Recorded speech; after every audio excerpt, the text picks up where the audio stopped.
Good evening. Good evening. Welcome, welcome, everyone. I'm so glad that you were able to join us on this evening for this month's webinar, TempleCare Matters, a National Baptist Convention USA Incorporated Hope Health Ministry. We thank all you all that are joining us here on Zoom and also the others that are watching across our different social media platforms. We do appreciate you all participating and feel free to share so that the people across the nation can be able to receive this wonderful information. I'm getting things kicked off. It's going to be a 1-2 punch tonight. You can have both of the minors here, and we certainly hope that you will be really learn much on this evening. All right, and now I'm going to turn it over to our top of the host, Sister Lottie Minor.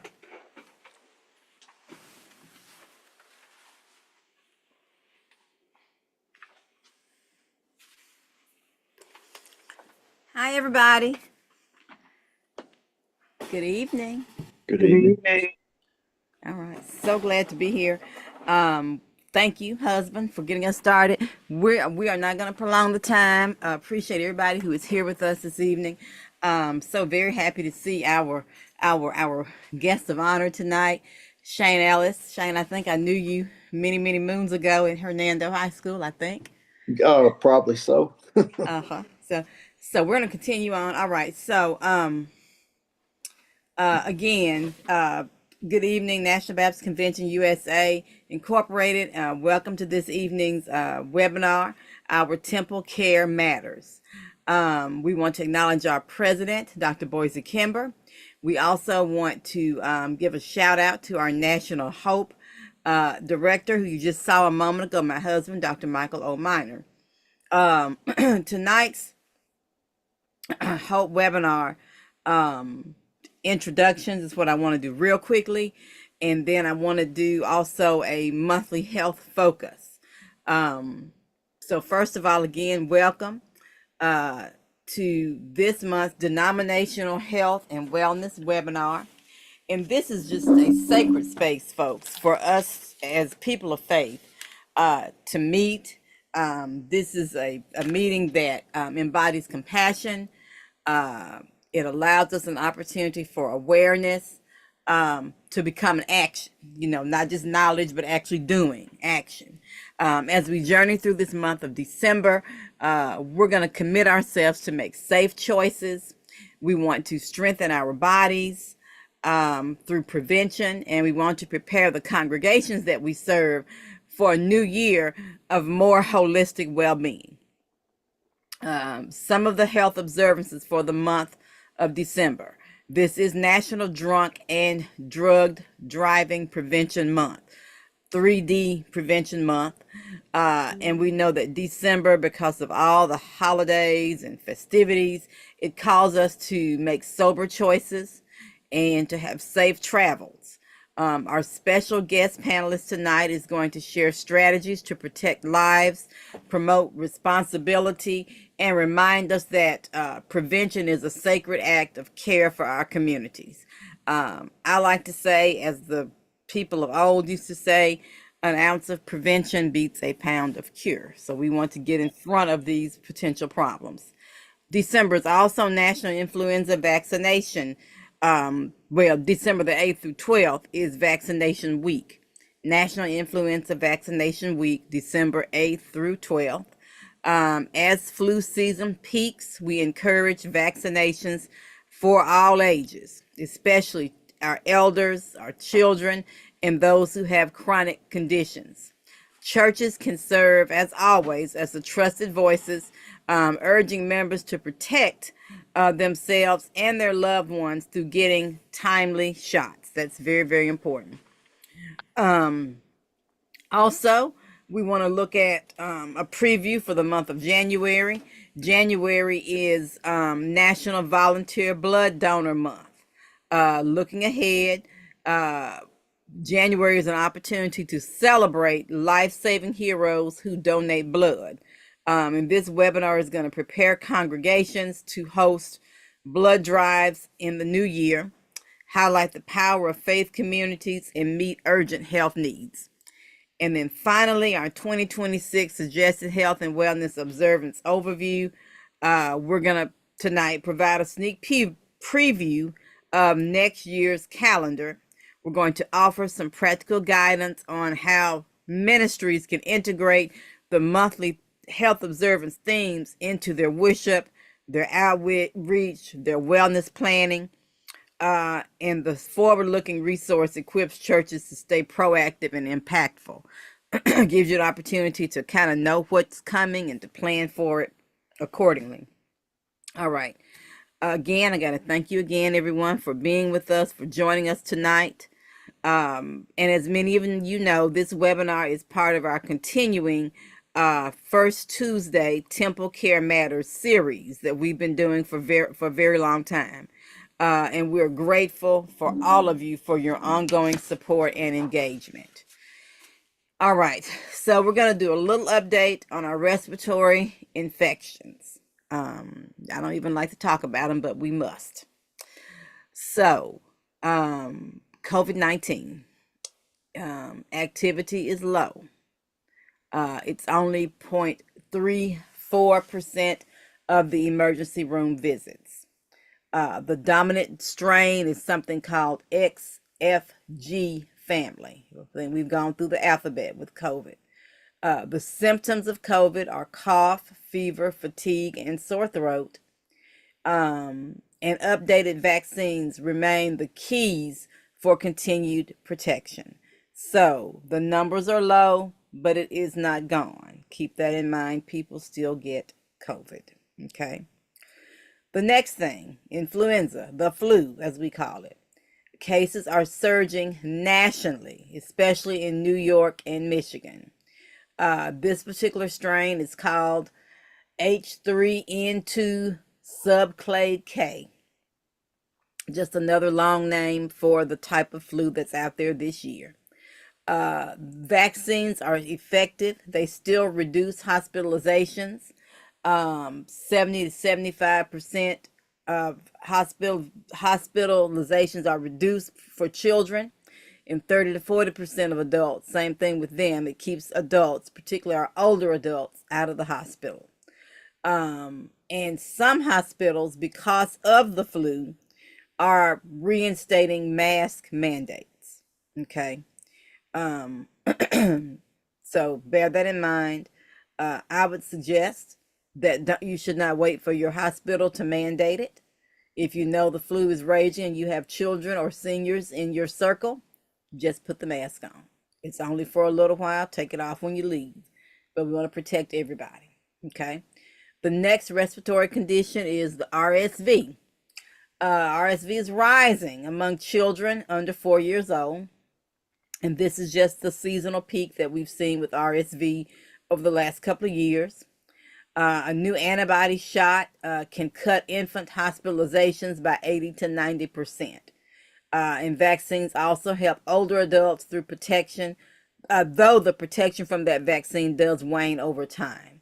Again, it's rising among young children, but we know it's contagious. So if our children are around our seniors or around people who are already compromised, we know that can become a snowball. So just be careful.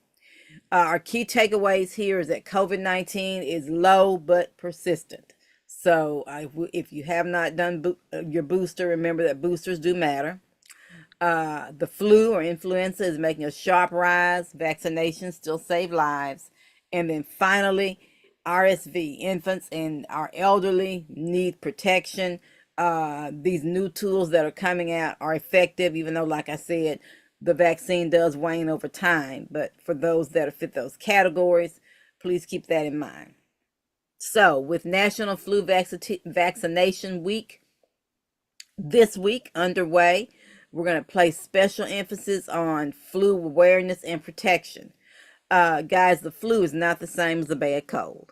It can lead to serious health complications like pneumonia, hospitalizations, and even death, particularly for certain vulnerable populations. So vaccinations remain one of the most effective ways to protect ourselves and our loved ones, reducing the risk of flu-related hospitalizations and saving lives each year. Yeah, I could say much more on that, but I'm going to stay on script. Just keep those things in mind, folks. We want to protect our babies and our seniors. All right, so for this month's features, health observance, the December observance, National Drunk and Drug Driving Prevention Month. That's a mouthful. That's why we call it 3D or triple D. So every December, communities across the nation confront the sobering reality of impaired driving, which is a leading cause of preventable injury and death during the holiday season. An estimated 30% of all U.S. traffic fatalities involved alcohol-impaired drivers, and drug-impaired driving is an increasing concern, with nearly 12.6 million people reporting driving under the influence of illicit drugs in the past year. According to the National Highway Safety Administration, one person dies every 39 minutes in the United States due to drunk driving. So during the holiday periods, these numbers rise sharply, placing families and congregations at a much greater risk for tragedy. So our faith communities play a huge role in closing this gap. We want to promote sober choices and safe travel during the holidays. We want to host awareness campaigns and offer practical alternatives such as designated driving programs. And finally, we want to partner with local organizations to provide transportation support and prevention education. So together, all of these efforts can remind us that prevention is not only about public health, it's about discipleship, about doing our job as the household of faith, by protecting lives, promoting responsibility. Doing all those things embodies Christ-like care and ensures that celebrations of joy are not marred by preventable losses. To share more about this month's featured health observance, we are so fortunate and so happy to have as our special guest tonight the City of Hernando, Mississippi Police Chief, Mr. Shane Ellis. Chief Ellis serves as the Chief of Police for the City of Hernando, Mississippi.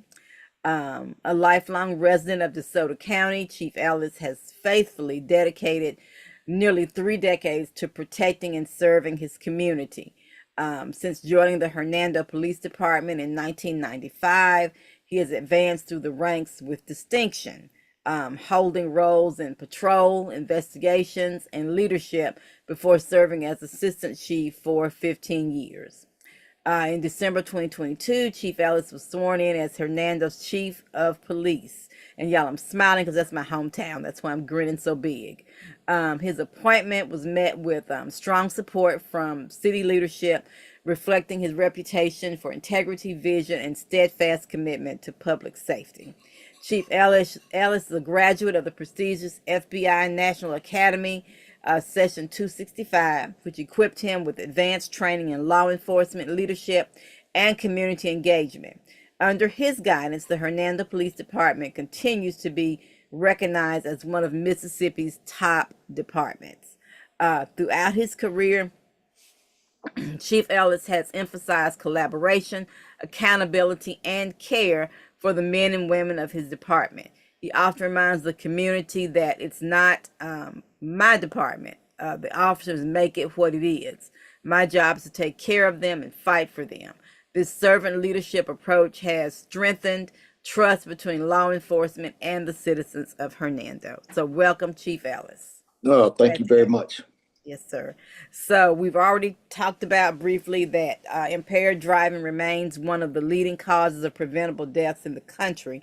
So what trends are you seeing locally in Hernando and in DeSoto County when it comes to drunk and drug driving? One of the main things that we've seen throughout the past few years when it comes to impaired driving is we used to get a lot of DUI, alcohol related arrest. Um, the past few years, that trend is changed to prescription drug arrest Mm. and also illegal drug use being impaired. We participate in the DUI program for the state. We have a grant that we participate in, and we actually had to change the grant because we wasn't getting the numbers for DUI that they expected. Mm. We were getting more drug related Mhm. arrest, and so I think that's a trend in Hernando, and I would say it's probably a trend throughout DeSoto County and the state of Mississippi, if not other states, that Mhm. drug use is more prevalent now than it used to be. Mm. Mm. Wow. Wow. That's interesting. So the National Highway Traffic Safety Administration data shows that one person dies every 29 minutes in a drunk driving crash. So how does that reality, and it sounds like to me is more reality of drugs based on what you just said, more so than the alcohol itself. But how does that reality shape your department's priorities during the holiday season, and not just with the alcohol itself, because this question spoke to alcohol, but even the drugs that you just mentioned?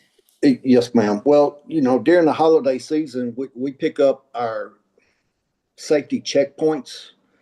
I know people don't like them; it's an inconvenience for them. Mhm. But there's a lot of things that we get on those safety checkpoints for during the holidays. We have mandatory checkpoints that we have to do with the grant. New Year, Super Bowl, all the major holidays, party, if you will, dates. Um, Fortunately for us, I pulled the numbers before this meeting, and with our accidents and deaths, we had one from the fiscal year last year, only one death. So I mean, we're lucky that that's all it was. It possibly could have been a lot more, but we had one death. So with that being said, we're going to be out on the streets a lot more during the holidays. I will tell you that I emphasize our officers stopping cars. I don't necessarily care if they write a ticket, but I do want to stop them. We do want to get the impaired drivers off the street to keep our citizens safe, so everybody can get home. And so we will have a higher presence uh, during the holiday season for Yes, that. sir. Yes, sir. Okay, thank you for that. Um, so in these traffic stops, Yes, ma'am. so if let's say that drugs are discovered, the person is impaired because of drug use, whether it's prescription or illegal or whatever. Um, are there special challenges that your officers face in detecting and addressing those drivers? Because it is different from alcohol. It is. We have a standardized test that we administer. We have to go through special training for that. It takes a while to get that training. Um, we it, I'm just going to use marijuana as an example because it's probably the most prevalent Mm-hmm. drug that we come across now. We can smell the presence of marijuana, Mm-hmm. and we can do the test, but we can't tell you how much is in that person's system. So I know there's a question about technology on here, but one of the challenges that we face is saying how much of the illegal drugs is in the system to cause them to be impaired. Um, and that's not just a challenge for us; that's a challenge for law enforcement nationwide. I mean, Mm-hmm. we Mm-hmm. can tell you that the presence was there, but Sure. we can't, like alcohol. We can say we have tests where you can say you have 0.08% alcohol in your breath. Marijuana, we do not have that. Wow. There's they're coming up with it. There's things in process for it, but as of right now, we don't have that. Mm-hmm. Wow. Wow. And that's probably nationwide that the technology just isn't there yet. Is that what It you're it saying? it's there. It's in the process of being tested. There's Mm-hmm. some places that do have that capability, Mm-hmm. but it takes a long process for it to Mm-hmm. be Sure. standardized where it's nationwide. Sure. Sure. Now, one of the harder things to prosecute, I would say, is prescription medication. Um, you have medication that says do not drive under this prescription or whatever, and people do, Of and they course. do it every day, and they don't think it affects them. Mm-hmm. But if you take that medication and you have a drink of alcohol, well, that's gonna affect you different. So Mm-hmm. you can have one alcoholic drink and be on this medication. We pull you over for whatever, and Mm-hmm. we do the standardized test on you, and you blow on a machine. Well, you might not blow over the legal limit, but your impairment is from your motor skills, and with the alcohol and your medication, when that's combined, that affects your fine motor skills, which you have to have driving. Um, but that's a hard one for us Wow. to prove impairment. When if they Mm-hmm. blow on the machine, they blow under, then we have to really be on our top game to get that prosecution through the Mm-hmm. courts. Mm-hmm. Wow. Wow. And it's not on the script, but it sounds like to me that's more about education, Yes, the ma'am. things that the churches do to educate people. Because 9 times out of 10, people who are taking prescription medicine and who are not addicted to it, who are taking it as prescribed, and they take one drink during the holidays, they would never think that Yes, they're ma'am. impaired unless they hear presentations like this. So thank you. Yes, ma'am. Thank you. And I think that hits most of us in some way. Yes, Yeah. ma'am. All righty. So we know that the faith communities are trusted voices. So from your perspective, how can the churches, how can the faith communities partner with law enforcement to promote sober choices? And when I say sober, I'm talking about drugs and alcohol, Yes, sober ma'am. from both, and safe travel during this busy month of December. And if this is applicable not only in Mississippi, but everywhere. Well, the churches do a really good job on educating um, people. Um, they can partner with law enforcement by setting up, I guess you could call it Uber drivers or Mm-hmm. designated drivers. If there's a function or a get together, and church members know that that's going on, Mm-hmm. set up, hey, rent a bus and say that we will take you back and forth for where you need to go. Mm-hmm. My son has driven a bus like that Mm-hmm. for weddings and stuff. The wedding party knew that they was going to Mm-hmm. be partaking. more than they should and probably be safe not to drive. They rented a bus, hired a driver, and got everybody home safely. Mm-hmm. Um, Mm-hmm. that's one way. Another way is just to you know I'm going to use the word preach, but teach that Mm-hmm. it's not a good thing to drink and drive.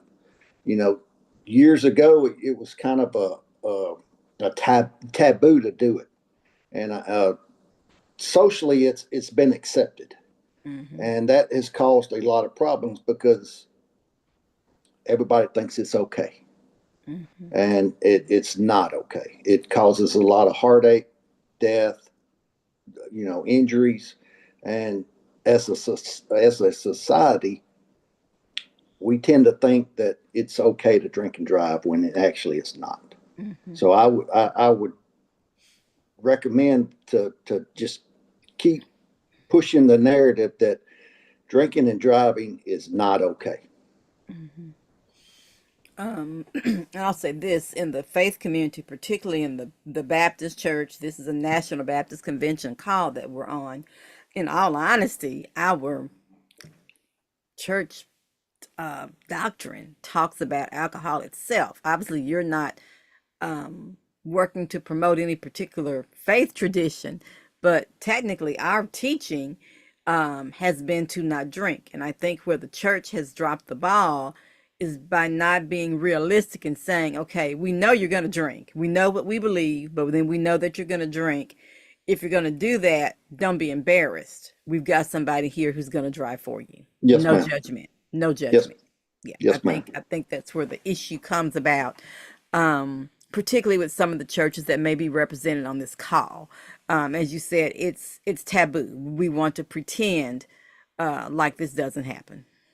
But we're all human, and we all do things that we probably shouldn't do. Absolutely, And absolutely, and when that happens, you need to have a resource that you can get home safely and then think about it the next day. I mean, absolutely. And 9 times out of 10, you won't need anybody to preach to you the next day because you'll know yes, ma'am. for yourself. As they call it, bought wisdom is better than borrowed Yes, wisdom. ma'am.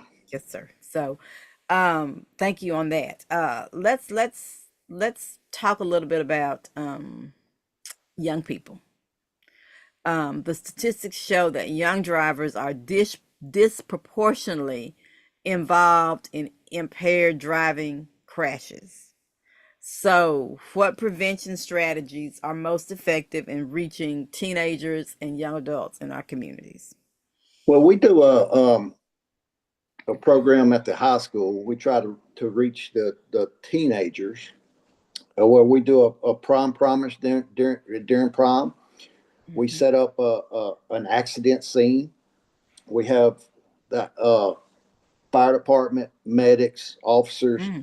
Some of the students play parts in actually the driver or injured party to show them.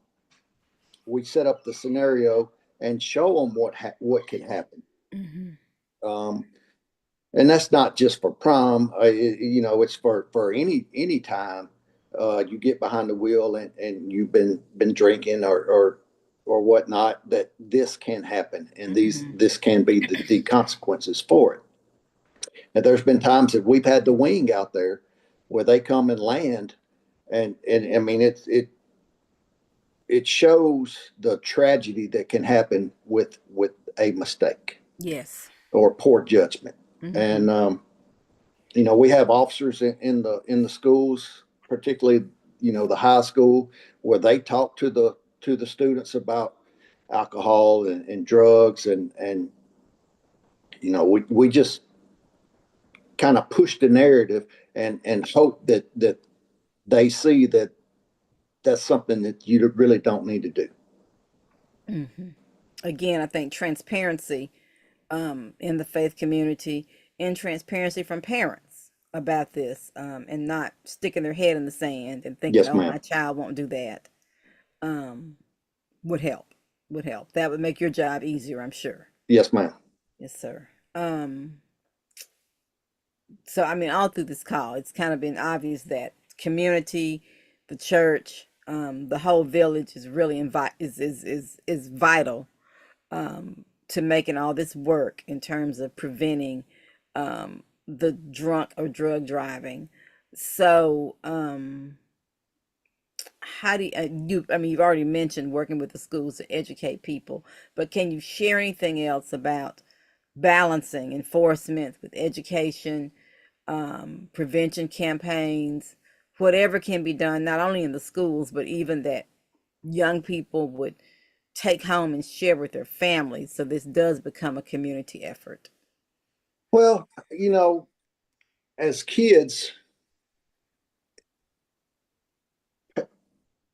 parents, people in general might not realize how much that kids actually see Mm-hmm. and remember, and Mm-hmm. and it's ingrained in them. Mm-hmm. So as a kid, if you see your parent or a person that you look up to, if they see you drinking and driving, Mm-hmm. Mm-hmm. then they're going to think it's okay. They Mm-hmm. might not know exactly what it is at 10 or 11, but 15 or 16 or 17, they remember. I saw my uncle. He drove me to the store and he was drinking. And, Mm-hmm. if it was okay for him, it might be okay for me. Mm-hmm. So I think a major thing that can help with DUIs or impaired driving is starts at home, and not letting your kids see you do that, because we have a tendency to be like our parents, Mm-hmm. and that would create a buffer in, if I don't see them doing it, I'm not going to do it. Mm-hmm. Yeah, thank you. I love that you say it started at home. Um, Biblical wisdom, charity starts at home and spreads abroad. They've got to see it Yes, ma'am. modeled not only in school, not only from you guys in the police force, but at home as well. So that's super. And then it doesn't feel punitive to them That's because right. the parent is not asking them to refrain from something that they've done right in front of them. It's not a do as I say, not as I do thing. It's Yes, ma'am. where they're really modeling. So that's super. Looking ahead, what innovations, whether it's technology or training or partnership, what, future innovations do you believe will make the biggest difference in reducing drunk and drug driving? Well, technology. I kind of hit on it earlier with Mm-hmm. the drug testing, where we can actually see what type of, how much impaired they are when we're taking illegal drugs. That's coming. That's in the works. It's being tested. That will play a major role on getting some people off the street that right now they might be close, but we can't prove it. Mm-hmm. Um, Training, we're always doing training, always finding better ways to detect impaired drivers. Um, Again, one of the major issues is not being able to tell how much is in somebody's system if they're on drugs. And with Mm-hmm. that technology coming, that will make a major difference in the apprehension of impaired drivers. Sure. That's great. That's super. That's absolutely wonderful. Um, last question, Chief Ellis. What message would you like to leave with our congregations tonight, as we commit to promoting, to protecting lives and promoting responsibility during the holiday season? Well, I just want y'all to know that we're going to be out there. We're going to be doing our job um, during the holidays. When it's not a holiday, Mm-hmm. we're here to protect and serve. Mm-hmm. Some people might not appreciate the checkpoints and the used to be called roadblocks. Yes. Um, but I mean, it's something that it's a tool that we use to get impaired drivers off the street. Um, Yes, sir. we're going to have a large presence.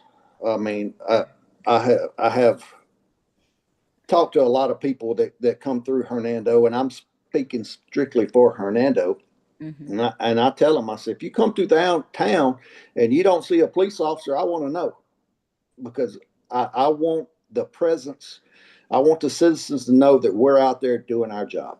Mm-hmm. And nobody's called and said they hadn't seen a police officer yet. So we're going to be visible. We're going to be active, and we're going to try to get everybody home for the holidays, and so Sure. they can enjoy it. The responsibility, as I said earlier, it starts at home. If if everybody did what they're supposed to do, we wouldn't have a job. Mm-hmm. But we're going to do the best that we can.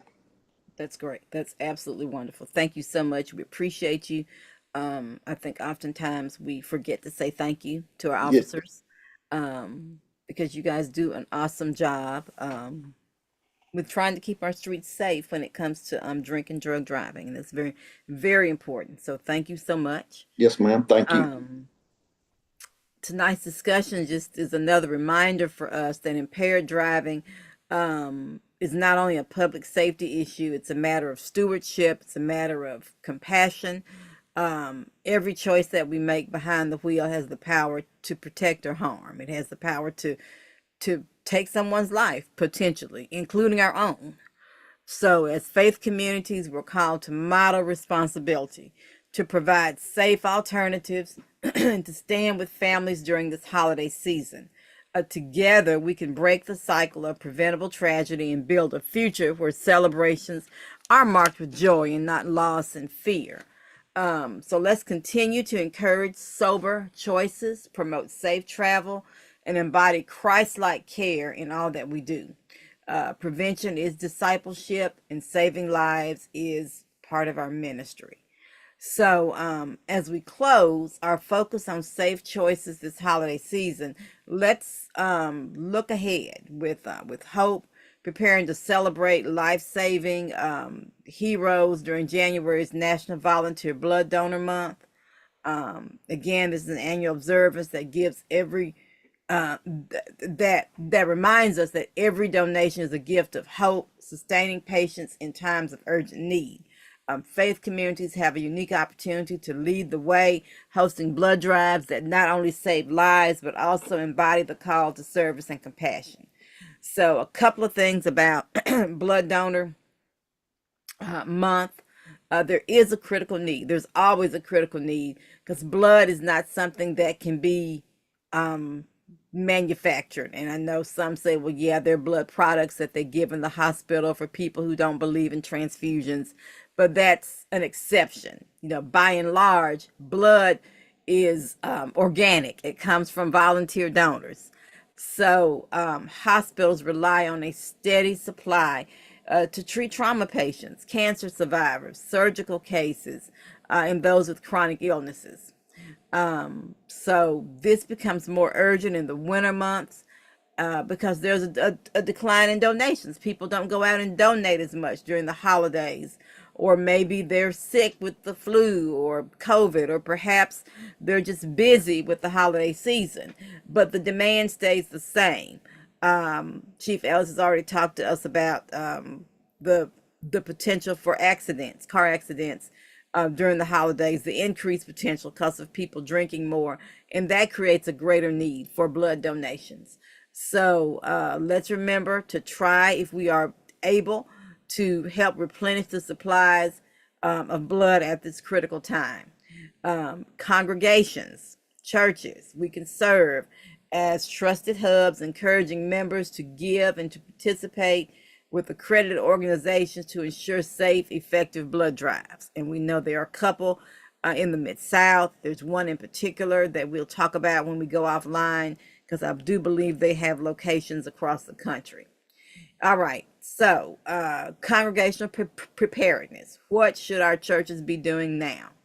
First of all, we can plan virtual blood drives in partnerships with AABB accredited centers. And I'm sorry, I can't tell you what the acronym means, but it means that the blood donation center is legitimate. That way we know that the blood is cared for and is handled safely. In a virtual blood drive, churches don't have to host a mobile bus to come on site. Instead, congregations can partner with local blood centers to schedule donation appointments for their members, and each participant goes directly to the blood center to give, and the church tracks and celebrates the collective impact. And this approach allows faith community to mobilize donors, meet urgent health needs, and still highlight uh, our our role as a ministry in trying to save lives without worrying about the logistics of hosting an event, or worrying about having the building open, or somebody that's going to handle all of that. Okay. Churches can also educate their members about donor eligibility. Some people fear that they cannot give blood because of illnesses, so we can educate our members, and we can also tell people about the impact of each unit of blood. We can celebrate the donors. I spoke to someone the other day from my home church who says that she has been donating blood monthly for years. I never knew it. She wasn't bragging. She was just chit-chatting about what she had been doing that day. And I thought that was one of the most wonderful things in the world. So donating is an act of service. It's faith in action. And if you share with people that you've done it, it might inspire others to join the movement. And finally, churches can integrate this service into worship. They can integrate the whole concept of blood donations into worship by sharing testimonies from members of the congregation who have been helped by blood donation. I know most of us have somebody in our family, if not ourselves, who've been blessed by that. Now, Dr. Miner is going to share with us a little bit about NBC USA 2026 Health and Wellness Observances for the entire year. I just shared a little bit. He's going to take it a little bit further, and then we will be almost done for the evening. All right, thank you, Sister Minor. And I'm hoping that everybody can hear me just fine using a new setup on tonight. And we want to breeze through this because we already have some questions for Chief Ellis. So I want to make sure we have time for him as we move along. But let me take since I have the microphone, and say that I'm glad to be back at home. I was privileged to represent our denomination at a conference for legislators from across the country on yesterday. And we talked about some of the wonderful things we're doing at the National Baptist Convention USA Incorporated. And we're hoping that this will generate some more opportunities for us as we move forward. Be on the lookout for more information. All right. All right. And look, Sister Maya, you've done a beautiful job of guiding us so far. Now, for our NBC USA family, as we look into a new year of ministry, the 2026 Health and Wellness Observances provide us a great opportunity, a powerful roadmap for congregational engagement, education, and service. Month by month, these observances help our churches connect with national health campaigns while lifting it up with what things that we're doing and lifting up unique witnesses for our faith-rooted leaders. Together, we can shine the light of hope and demonstrate that wellness is truly ministry in action. Now, why should we do this? First, these observances provide seasonal relevance for health ministry programming. Secondly, they help congregations connect biblical care with public health priorities. And third, they offer opportunities for testimonies, partnerships, and community impact. Now, we're going to review these observances by season. Now, I was out of town. Hopefully, Duke got the JPEGs. He's going to show us first the overall calendar of our health observances for 2026. And these will be available on our website. So you can go through and download and start making plans now. And we've adjusted the way we share them so that it's much more much easier for you to follow and things that we're doing. Okay. And this year we try to put emphasis on the seasons. All right. And as we start talking about the winter season, and for this thing would be January and February. We'll set a few things already about National Volunteer Blood Donor Month. We'll also talk about Glaucoma Awareness Month. February is our big month. Our biggest event is the NBC USA Wear Red Sunday. We know that you already started making plans for that. Talking about women and heart health. We also on the first line talk about National Black HIV/AIDS Awareness Sunday, and of course and overall we talk about American Heart Month, and that's winter 2025, 2026, and we hope that you'll be promoting some of those observances. And as we transition from the winter into the spring, we go to colorectal cancer awareness and nutrition month, which leads us into the third Sunday. We talk about our Taste Test Sunday, where we have those healthy desserts as possible, the nutritional meals. We always amazed at the hard work that everybody, the churches all across the country do in sharing things. We love the pictures and others. And of course, we recognize Kidney Health Month. In April, we have a strong. We want to lift up and shout out to Pastor Andrew Miller, who's also an alderman in the city of Hernando, and his church, New Fellowship, that leads the way in our area with autism awareness. We're looking to do more with that across our churches on this coming year. And then in May is our big thing with stroke, and of course, we want to do something around mental health and Women's Health Week, which starts the week of Mother's Day. That's the spring. All right. Now we move over to the summer. It warms up. And the summer, of course, is our big thing in June, July, is our Summer of Health and Wellness VBS. Look, let's face something, everybody. A lot of our kids that they don't go to school, they miss a meal or two meals. So we continue to encourage our churches to not only have snacks, but be prepared to serve a meal during your VBS activities or your summer camp activities. We also are asking churches to talk to one another so that if any way possible that we can have different churches having different vacation Bible schools each week throughout the summer. And one thing I know that works for our children, if we keep them busy in these worthwhile activities, we can keep them from getting into the wrong thing. Of course, with Father's Day, it's Men's Health Month, and we will be celebrating our annual health fair as our National Baptist Congress in St. Louis. And of course, June and July is Fireworks Safety Month. July, we want to make sure to talk about our eyes and our skin with UV safety awareness. And of course, we get into August with immunization awareness and breastfeeding awareness. And then we come into the fall as things start to cool off a little bit. We're coming to the fall. September's a big month for us. We talk about childhood obesity, sickle cell awareness, which is our big event. The third Sunday is Sickle Cell Sabbath Sunday. And of course, the second Sunday, we look at our seniors, our seasoned saints, and the things we recognize from them. October, we just been joyed at the success of our church safety and security month. We hear about churches that are doing the fire drills, they're doing the things for an active shooter, for better, for worse, tornado drills. That has been working out very great for us, and our hats off to you. Our Sisters Against breast cancer walks this year was great. Look for even greater things in 2026. And November, Alzheimer's awareness and special emphasis for caregivers and diabetes awareness month. And then we wrap it back up with December and the winter 2026, 2027. Guess what? We're back talking about drug driving prevention month. It's one of those observances that we were kind of hesitant about making a big part of what we're doing when we started this about 10, 12 years ago.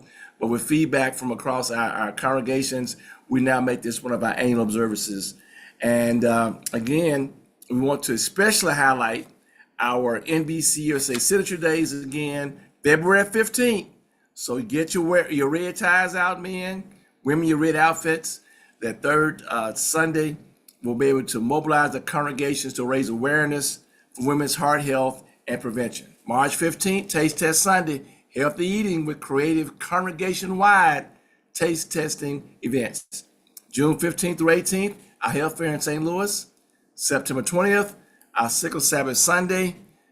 the third Sunday, and October 24th, not the 31st. We normally do the last Saturday. Some of you all were concerned about having this on Halloween because so many people are doing things on that day.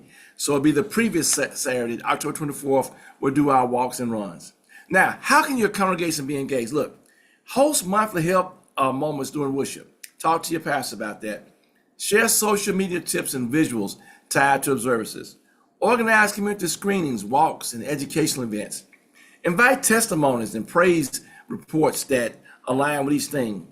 Let's use this calendar to light the way for faith, wellness, and community impact. 1 month, one message, one ministry, moment at a time.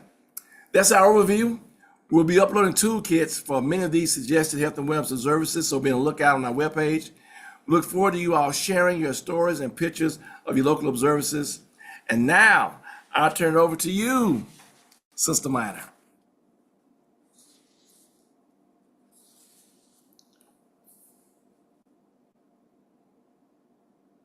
All right, Sister Minor, you unmute.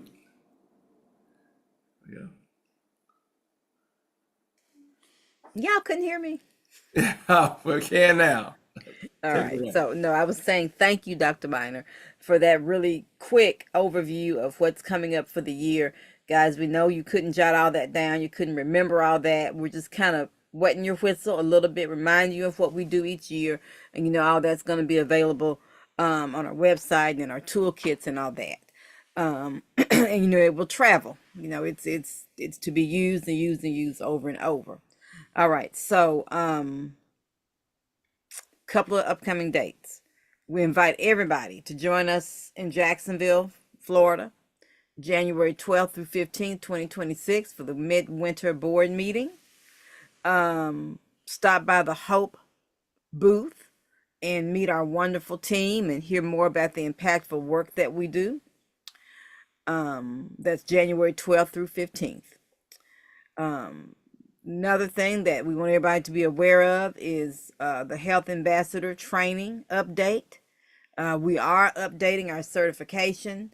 We are developing a series of Zoom-based trainings. And if you want more information, if you can see that QR code on your screen, you can scan that. Or you can email info@hopenbc.com. Okay, so something new, something different to help people get trained to become health ambassadors. Again, remember the things we've talked about tonight, our December health observances. Chief Ellis has helped us learn more about drugged and drunk driving. So everybody remember that this is National Drunk and Drugged Driving, Triple D. Let me say it that way, Triple D, because I can't get those words out. Triple D Prevention Month. And then also remember Influenza Week is this week, the 8th through the 12th. So everyone, we thank you for your diligent faith, your dedication to health, your service. Let's continue to move forward with the service that we offer to our congregations and the communities that we serve. If you want to download the complete list of health observances, as I mentioned a moment ago, you can get them at our website, www.hopenbc.com. You can visit our webpage, for more information and more resources. And you can reach out to us via email at info@hopenbc.com. That's info@HOPENBC.com. So we have covered a whole lot tonight in a relatively short period of time, and that was my goal, to not keep you guys on the phone on the webinar for too long. So what we want to do now is go through any questions that have been typed in the chat. If you have questions and you've not typed them, go ahead and put those in. Or you can raise your virtual hand and we will address you. For those of you on social media, Dr. Linda Carper is monitoring the social media feed for questions that may be coming through there. So I'm going to try to scroll through and see. All right, was Sister Minor on the other Sister Copper is watching one for the National Baptist, but we're going across several different platforms, and I have 4 questions for Chief Ellis Okay. that I'll come up. And again, we thank everybody that's across our different platforms who are Yes. watching us on this evening. All right, so Chief Alice, I hopefully not asking anything too crazy here. So I'm to try my best to kind of understand what they're asking. All right, so this I guess is a person from not in our area. It said we've had pastors in our association that have been pulled over for DUI. How do your office handle, I guess, quote unquote VIPs that get pulled over for DUI? That's funny. Okay. I mean, it's not funny, but how they It Well, put is it. funny. It is I, funny. It's crazy, I, but I'll it's I'll legitimate. I'll tell you what we as the Hernando Police Department um, do. If you're impaired and you're driving, we're going to enforce the law. Hmm. That's what we're going to do. Hmm. Okay. All right. No matter what, no matter what title or rank or prestige that you think you might have, we're going to enforce the law. Hmm. Okay. All right. Well, this wasn't the first question. It was the last question, but I think it kind of goes into it. Somebody said that we see police officers arrested for DUI on TV. Do you talk to your officers about drinking and driving? We do. We stress to, we this our motto is we live in a glass house. We not only represent the police department, we represent the city and we represent the people. And we don't want to do anything that would bring a bad light, first of all, to you as a person, second, to the organization that you represent. We're not perfect. We make mistakes just like everybody else. We are held to a higher standard, Hmm. but we're human just like everybody else. We Hmm. make mistakes, and we will go through the process just like everybody else. All right. Now, if a person is seen to be severely impaired, what happens to their car? The car. So we have a policy at the Hernando Police Department that if we arrest you for whatever reason, then we're going to tow your vehicle. Now there are some exceptions if there are small children or disabled occupants of the vehicle. We will make arrangements for somebody to come pick that car up. But if we arrest you for DUI or anything else, we're going to tow your vehicle, and that is mainly to cover us. Um, because for every policy, it's a policy because something happened in the past, and don't want it to happen in the future. So that's our policy. Okay. All right. And wow, I guess you made an impression on somebody. I guess they probably went Google because they're saying small town. Well, Hernando's really not a big town, but they say they really like what you're doing in Hernando. And one of the questions they ask, oh, okay, I guess they're trying to use this as an opportunity to work on their police chief where they are to be Mhm. like, I guess I don't, whatever. But the question they ask is, do you make visits to churches? I guess you're talking about the police force. Do y'all make visits to churches and things? If we're at it, we serve our community Hmm. well. Um, we're always doing things with the community for the community. If somebody asks us to do something, no is not in our vocabulary. We will make it happen. Okay. All right, that's all our questions. I don't want to hold the chief up. And is there anybody else on that wants to ask a question that's on Zoom? We're going across the different platforms, and we've had several hundred people that have been watching us on across social media tonight. Chief Ellis, you've done a great. So hopefully we talk to the mayor and give you a pay increase coming in. I'll need to talk to Alderman Miller about that. Oh, And I got to talk to him about that introduction he gave. That was impressive. But you're impressive. There you go. It fits the Oh person. man, I'm just a simple person trying to do the right thing. All right.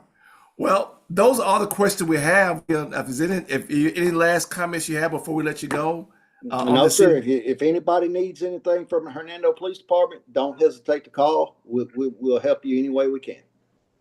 All right, Chief Ellis, we appreciate you so much for joining us. And on behalf of our president, Dr. Boise Kimmer, and National Baptist Convention USA Incorporated, and our over 31,000 churches, we appreciate you giving the small town voice because most of our churches in our denomination are in small towns. That's why I Yes, want to thank you. yes. Thank you Oh, very whoa, whoa, much. whoa, whoa, whoa, Oh, whoa. They have it. Whoa, one more thing. Yes, Do we you do have guys a question. Yeah, do you guys do do sobriety sobriety court? court? What's that? Sobriety court? do what now? Sobriety? Do Do you you do guys you do do sobriety court? sobriety court? I never heard that. Sobriety court. A sobriety court. I'm not familiar with the sobriety court. Hmm. Now the courts, the court. Look, I guess the question is if you're convicted of DUI, is there processes to go through the court? Then yes. But I'm not familiar with a sobriety court. Okay, that's a new one. I'm going to Google that myself. Okay. All right. That's it. Again, And there's one more question too, Dr. Miner. they Has keep there popping been up. has there been any consideration for the addition of Prostate Cancer Awareness Month, which is in Oh, September? well, hold on. Let me let Chief Ellis go. I Let me let might Chief need to listen to that too. All right, well, Chief Ellis, we'll put you in the background here and Okay. everything. But thank you all for the questions. Y'all never cease to amaze me the questions y'all ask. We'll continue on with what we have. Yes, one thing is, Sister Mina. I had to step off camera, but I'm still here, everybody. Chief Ellis, thank you so much. Appreciate you. As I mentioned, I'm a Hernando hometown girl. Don't live there anymore, but I spent a lot of time there with our church and with my family members. And it did dawn on me how I know you. Yes, Hernando High School, graduated with, I think, your brother. But Yes, ma'am. yes, sir. But 80, 88, 89. 89, that's it. Yes, ma'am. All right, But here we thank you go much on for this the work national that call. you do. No, no, no, Yes, no. This is my point. This is my point. Small towns is where I'm going with this. that's what. Small towns, the relationships that people have with law enforcement makes a difference. So again, yes, this is a national call, but I said all that to say for all the folks who are on this call who are from towns who may be similar to Hernando, draw upon those small town relationships to make things happen in your community because that's your village. That's your Yes, ma'am. village. Yes, ma'am. And she loves I Hernando do. way Well, I'm more. glad. All right, I'm about to get somebody on Coldwater down the road now. We're husband and wife. Anyway, I thank know you. I know Chief Dandridge. Oh, okay. All right. Thank you again. Yes, sir. Okay, now, Sister Carper, Dr. Carper, you guys had a question about what do you say about prostate cancer? Uh,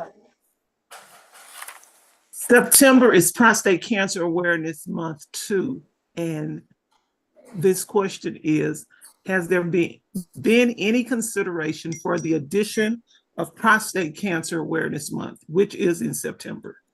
It's one of those things that we rotate Okay, around, and it's not on our series for 2026.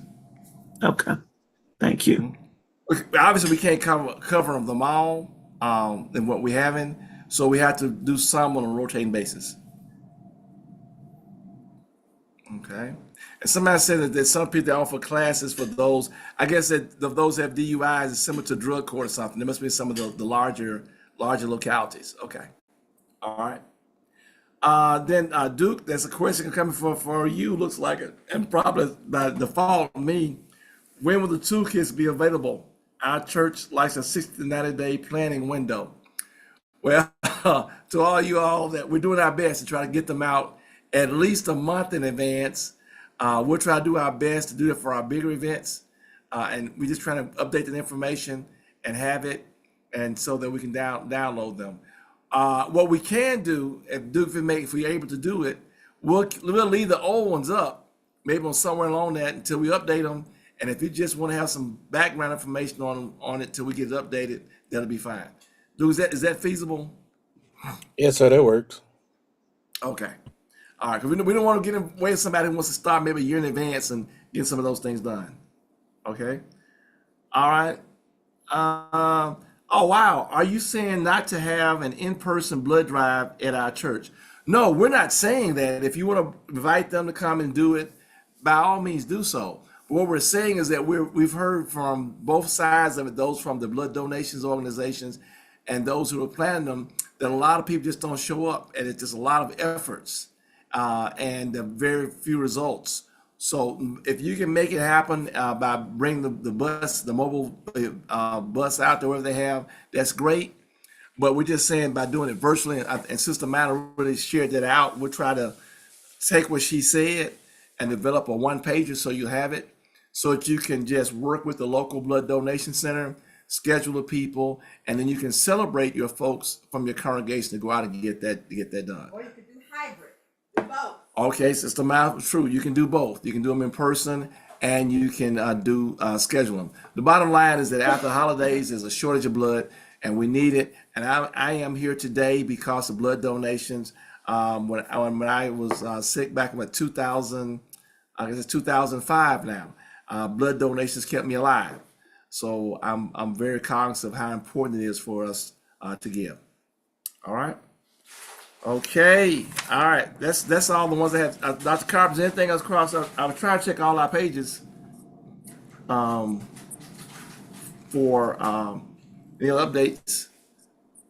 Is there No, anything? sir, that's it. All right. Nothing on Facebook. Okay.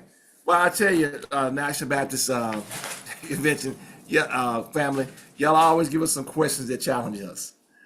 Okay, well, I wrap things up. And I'm so excited when Sister Mine and I get a chance to do the calls together, and hopefully we'll get a chance to do this again real soon. All right, what's coming up? What's coming up? What's coming up? All right, so thank you for your thoughtful questions and comments. This includes our Q&A section.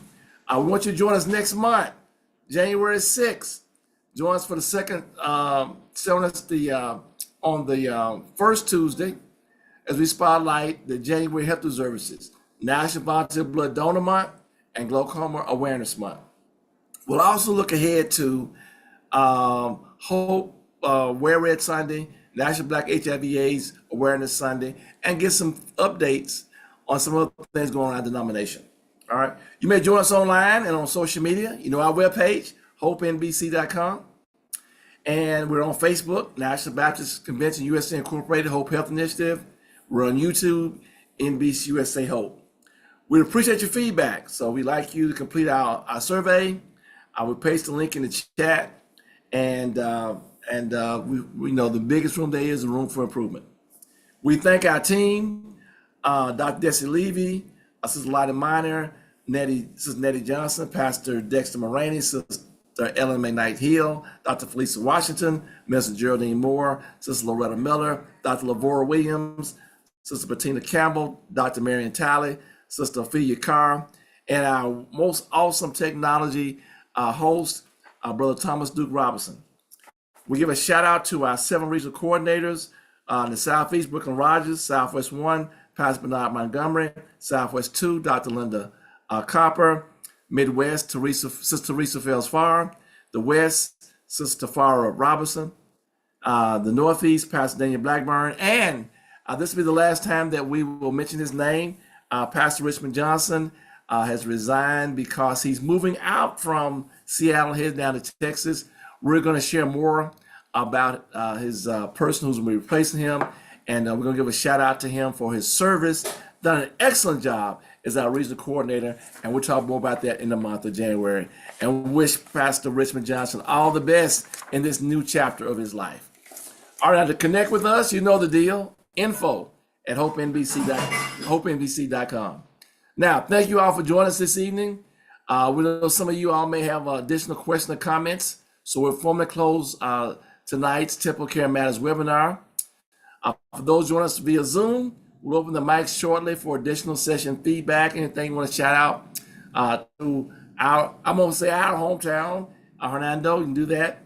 And we'll see you on Tuesday, January 6th, 2026, 7:30 p.m. for our next Temple Care Matters webinar. And before we close, we want to spotlight our president, Dr. Boise Kimber, who reminds us we are changing the course, not our conviction. The gospel still works. This has been a production of the National Baptist Convention, USA Incorporated, the nation's most collaborative religious denomination. May God continue to bless our bodies, minds, and spirit as we walk in wellness and wisdom together. God bless you and God keep you is our prayer.